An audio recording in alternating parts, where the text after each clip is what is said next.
1000 Last One Night is the big new mode in NTE. And the moment I saw it, I was genuinely surprised. A fully fledged RPG inside my gacha game? It looked absolutely insane. When most gacha games add a side activity, NTE added another genre altogether. That is incredibly ambitious, and it's something you almost never see.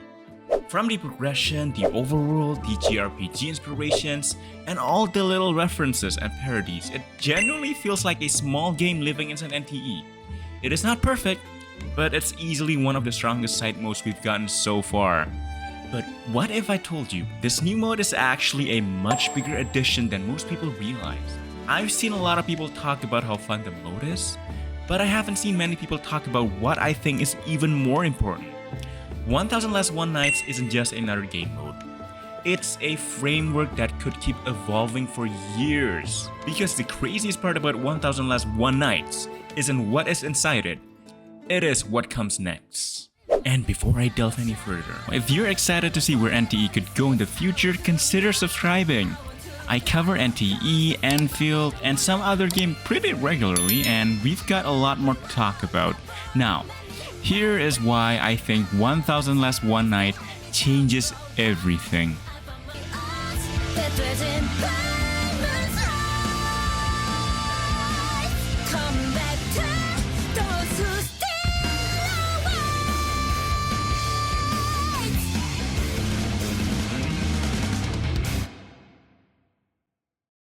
At the beginning of the mode, when we were explained on what 1000 Last One Night is, a board game based on a famous collection of stories. And the world continent that we are exploring, that is just one of those stories. Yep, just one. There are supposedly 1000 Last One Night, hence the name, or 999 different stories. That means they are not limited to only expanding the world continent forever. They technically have hundreds of opportunities to create entirely new experiences. A lot of people have suggested expanding the current fantasy RPG, and I agree. Give us more stories, more bosses, more raids, more endgame content. But there is one detail early on that I think people are overlooking. Min casually mentioned she played a bunch of different stories before, including something that's basically a Mario Kart style mode. You know what that means? One day, we might actually lose our friendships inside NTE too. But jokes aside, that is a huge hint. The board game isn't just a fantasy setting, it's an excuse to do literally anything. Instead of asking what fantasy expansion comes next, we should be asking, what genre are they going to turn NTE into next? And that is honestly what excites me the most. So imagine this with me for a second. Maybe I'm coping. But what if one of the next stories is survival horror? Imagine entering a fog-covered town inspired by Resident Evil or Silent Hill, where you and your party have to survive against zombies while managing limited resources. It sounds crazy, but is it really? We've already had horror-inspired quests with the school and hospital, and after seeing the world continent, it's obvious the devs are not afraid to build entirely new mechanics. I was genuinely surprised that they introduced a completely separate gear system instead of simply reusing the one we have from the main game. They even made gear visually change how your character looked, like a lot of different RPG games. That level of effort tells me that they are willing to experiment. So let a man dream. An actual survival horror campaign inside NTE would be incredible. Maybe they wouldn't go full horror, but even something inspired by it would be amazing. Then there's the Mario Kart-like story Mint mentioned earlier. We already have underground racing, although personally I think that mode still needs quite a bit of work. But what about something closer to Mario Party, for example? It's literally a board game. We already roll dice in the character board, so why not turn it into an actual game? I think it is something that will definitely come one day. Imagine turning that into a full multiplayer party mode with minigames, designed specifically to ruin friendship. I'd be there day one. And those are just a couple of random ideas. The possibilities honestly feel endless. Imagine a Monster Hunter inspired mode where you and your friends hunt giant bosses together.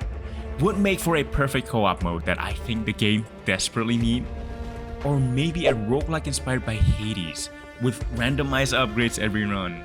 a space exploration adventure similar to No Man's Sky. Actually, can we just get co-op in all of these, please?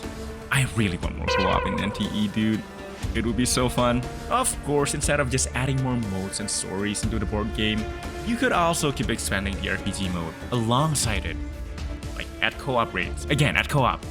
Add more continents, add more stories. Just keep improving what's already there as well. But that is exactly why I think this mode is so exciting. It isn't just one-side activity. It's a platform that can support almost any genre the devs want to experiment with. And for a side mode, that is kind of insane.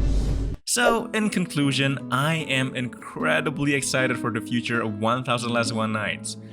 Not just because the first version we had is so much fun and surprisingly pretty polished, which it is, but because it feels like Hotta built a foundation instead of a one-off event.